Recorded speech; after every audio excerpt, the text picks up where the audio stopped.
सुप्रभात बच्चों। आज हम दो बैलों की कथा, जिसके लेखक हैं कलम के बेताज बादशाह मुंशी प्रेमचंद जी। प्रेमचंद जी का जन्म 31 जुलाई सन 1880 ईस्वी में वाराणसी जिले के लम्हे ग्राम में हुआ था। इनका वास्तविक नाम धनपत राय था। ये शिक्षा विभाग में अध्यापक रहे। गांधी जी के असहयोग आंदोलन से प्रभावित होकर इन्होंने अपनी सरकारी नौकरी से त्यागपत्र दे दिया। इन्होंने पहले उर्दू में लिखना प्रारंभ किया और बाद में आजीवन हिंदी में साहित्य की सेवा की। इनकी प्रमुख रचनाएं सेवा सदन, कायाकल्प, प्रेमाश्रम, निर्मला, रंगभूमि, कर्मभूमि, गबन, गोदान इनके प्रसिद्ध उपन्यास हैं। इनकी प्रमुख कहानियाँ मानसरोवर नाम से 8 भागों में प्रकाशित है। करबला, संग्राम, प्रेम की बेदी इनके प्रमुख नाटक हैं। प्रेमचंद के साहित्य का मूल स्वर राष्ट्रीय जागरण और समाज सुधार रहा। आपका साहित्य तत्कालीन सामाजिक व राजनीतिक परिस्थितियों का प्रतिनिधित्व करता था। प्रेमचंद अपने युग के उन सिद्धहस्त कथाकारों में से थे जिन्होंने हिंदी को नवीन युग की आशा आकांक्षाओं को अभिव्यक्ति कर सफल माध्यम बनाया। दो बैलों की कथा में मुंशी प्रेमचंद जी ने मानवीय आचरण और व्यवहार को केवल मनुष्य तक ही सीमित नहीं माना। वे मानते हैं ये सारी विशेषताएं पशुओं में भी होती हैं। सामान्य मनुष्य की तरह पशुओं में भी हर्ष, उल्लास, सुख, दुख और अपने पराये की अनुभूति होती है। पशुओं के साथ मनुष्य द्वारा किए जाने वाला आत्मीय व्यवहार जहाँ इस कहानी में भारतीय व्यक्ति की करुणा के विस्तार को व्यक्त करता है, वहीं उनके साथ किए जाने वाला क्रूरता एवं दुर्व्यवहार मनुष्य के व्यवसायगत दृष्टिकोण को भी प्रकट करता है। दो बैलों की कथा के माध्यम से प्रेमचंद जी ने कृषक समाज और पशुओं के भावात्मक संबंध को बताया। दो बैलों की कथा। झूरी के दो बैलों के नाम थे हीरा और मोती। दोनों पछाई जाति के थे। देखने में बहुत सुंदर थे। काम में हमेशा चौकस रहते थे। डील में बहुत ऊंचे थे। बहुत दिनों साथ रहते रहते दोनों में भाईचारा हो गया। दोनों आमने सामने या आसपास बैठे हुए एक दूसरे से मूक भाषा में बातें करते थे। दोनों एक दूसरे को चाटकर और सूंघकर अपना प्रेम प्रकट करते। कभी कभी दोनों सींग भी मिला लिया करते थे। विग्रह के नाते में नहीं, केवल विनोद के भाव से, आत्मीयता के भाव से।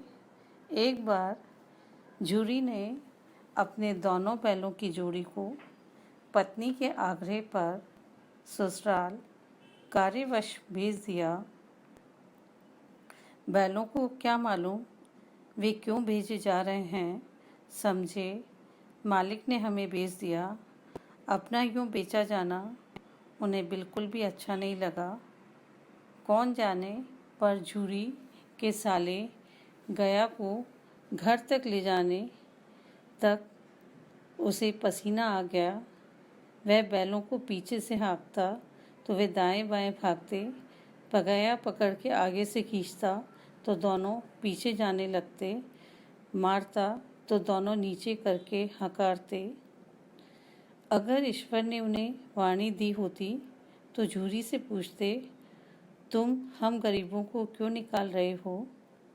हमने तो तुम्हारी सेवा में कोई कसर नहीं उठा रखी। अगर इतनी मेहनत से काम ना चलता था तो और काम कर लेते। हमें तो तुम्हारी चाकरी में मर जाना कबूल था। हमने कभी दाने चारे की शिकायत नहीं की। संध्या समय दोनों बैल अपने नए स्थान पर पहुँचे। दिन भर के भूखे थे, थके हुए थे, लेकिन जब नाद में लगाए गए तो एक ने भी उसमें मुंह नहीं डाला। उनका दिल भारी हो रहा था। जिसे उन्होंने अपना घर समझ रखा था वह आज उनसे छूट गया था। ये नया घर, नया गांव, नए आदमी उन्हें सब बेगाने से लगते थे। दोनों ने अपनी मूक भाषा में सलाह की, एक दूसरे की तरफ देखा और भूखे प्यासे सो गए। जब गांव के सारे लोग सो गए तो दोनों ने जोर मारकर पगहे तोड़ा डाले और घर की तरफ चले। झूरी प्रातःकाल सोकर उठा तो देखा कि दोनों बैल चरनी पर खड़े हुए हैं। दोनों की गर्दन में आधा आधा गराव लटक रहा है। घुटने तक पांव कीचड़ से भरे हैं और दोनों के आंखों में विद्रोह में स्नेह झलक रहा है। झूरी ने बैलों को देखकर स्नेह से गदगद हो गया। दौड़कर उन्हें गले लगा लिया। झूरी की स्त्री ने बैलों को द्वार पे देखा तो बोली, कैसे नमक हराम बैल हैं कि एक दिन भी वहाँ काम नहीं किया और भाग खड़े हुए। झूरी अपने बैलों पर यह आक्षेप न सुन सका। नमक हराम क्यों? चारा दाना न दिया होगा तो क्या करते? झूरी ने चिढ़ाया, चारा मिलता तो क्यों भागते? स्त्री चिड़ी, भागे इसलिए कि वे लोग तुम्हारी तरह बैलों को सहलाते नहीं हैं, खिलाते हैं तो रगड़ कर जोतते भी हैं। ये दोनों ठहरे कामचोर भाग निकले। अब देखूं कहाँ से खली और चोकर मिलता है। सूखे भूसे के सिवा कुछ न दूंगी, खाए चाहे मरे। दूसरे दिन झूरी का साला फिर आया और बैलों को ले चला। अब की उसने दोनों को गाड़ी में जोता। 2-4 मोती ने गाड़ी को सड़क की खाई से गिराना चाहा, पर हीरा ने उसे संभाल लिया। हीरा ज़्यादा सहनशील था। संध्या समय घर पहुंचकर उसने दोनों को मोटी रस्सियों से बांधा और कल की शरारत का मजा चखाया। फिर वही सूखा भूसा डाल दिया। अपने दोनों बैलों को खली और चूनी सब कुछ दी। दोनों चुपचाप खड़े रहे। घर के लोग भोजन करने लगे। उस वक्त छोटी सी लड़की 2 रोटियां लेके निकली और दोनों के मुंह में देकर चली गई। उस एक रोटी से इनकी भूख तो क्या शांत होती, पर दोनों के हृदय को मानो भोजन मिल गया। यहाँ भी किसी सज्जन का वास है। लड़की भैरों की थी।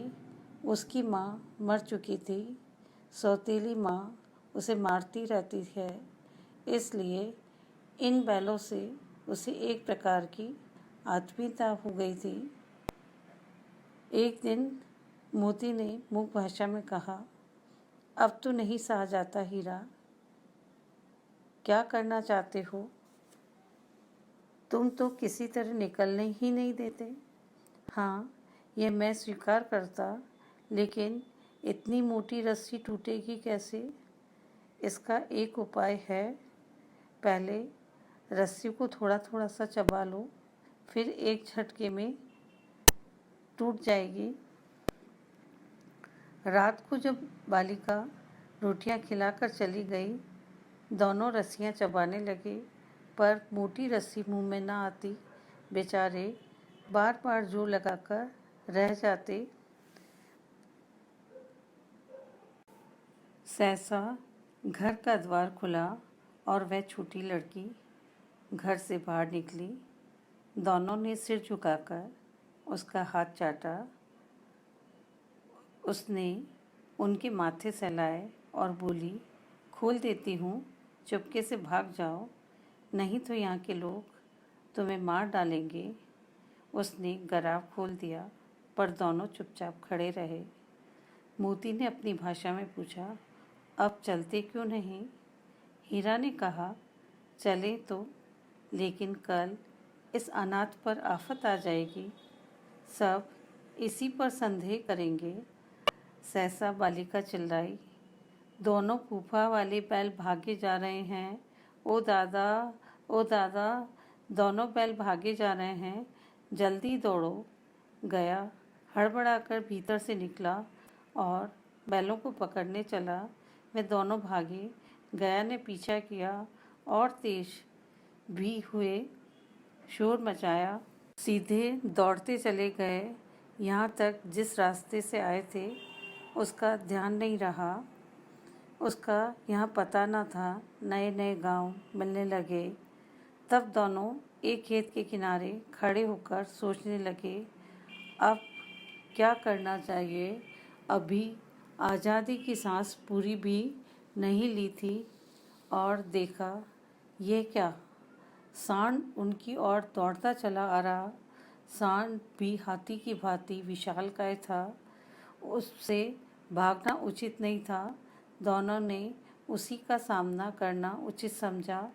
जो ही सांड हीरा पे झपटा, तभी मोती ने बगल से सांड के पेट में सींग मार दिया। अचानक हमले से घबराकर सांड घायल होकर गिर पड़ा। तभी दोनों मित्र विजय के नशे में उसे छोड़कर झूमते हुए आगे की ओर निकल गए। दोनों लड़ने के कारण भूख लग रही थी। तभी उन्हें मटर का खेत सामने दिखा। मोती उसमें घुस गया। हीरा मना करता रहा, लेकिन उसने एक ना सुनी। उन्होंने अभी 2-4 ग्रास ही खाए थे। तभी 2 आदमियों को अपनी ओर लाठियां लेकर दौड़ते हुए देखा तो दोनों भागने लगे और भागने के कारण वह दलदल में फंस गए।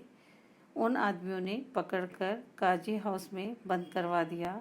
जब वे काजी हाउस में गए, वहाँ कई जानवर उन्हें दिखे, पर किसी के सामने चारा न था।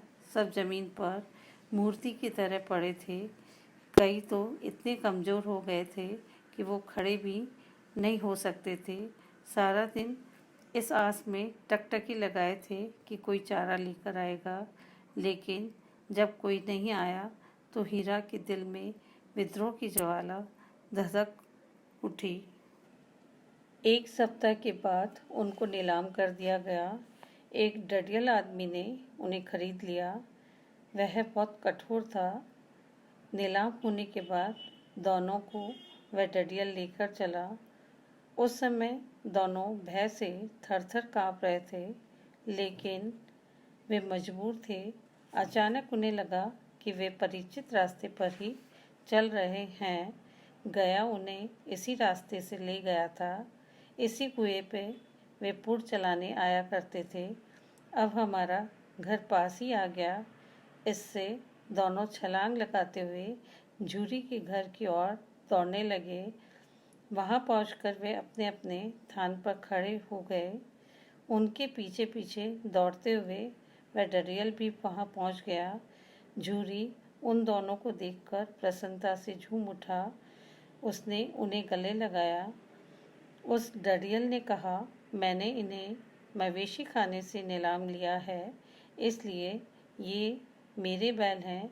झूरी ने कहा, ये मेरे बैल हैं क्योंकि ये मेरे द्वार पर खड़े हैं। किसी को मेरे बैलों को नीलाम करने का कोई भी हक नहीं। लेकिन उस डरियल ने झूरी की एक ना सुनी। उसने उन्हें बलपूर्वक पकड़ना चाहा तो मोती ने उसे सींग चलाकर गांव से बाहर कर दिया। इससे वह हार कर चला गया। मोती अकड़ता हुआ लौट आया। गांव के लोग ये देखकर खुश हुए। झूरी ने उन दोनों को नादों में खली, भूसा, चोकर और दाना भर दिया। उन्हें दोनों प्रसन्नतापूर्वक खाने लगे। झूरी उन्हें सहलाने लगा था। इस कहानी के प्रमुख नायक हीरा और मोती नाम के 2 बैल हैं। ये दोनों बैल सीधे साधे लोगों का प्रतीक है। दोनों को बहुत सारी आपदाओं, समस्याओं, परेशानियों का सामना करना पड़ता है, फिर भी दोनों एक दूसरे का साथ नहीं छोड़ते हैं।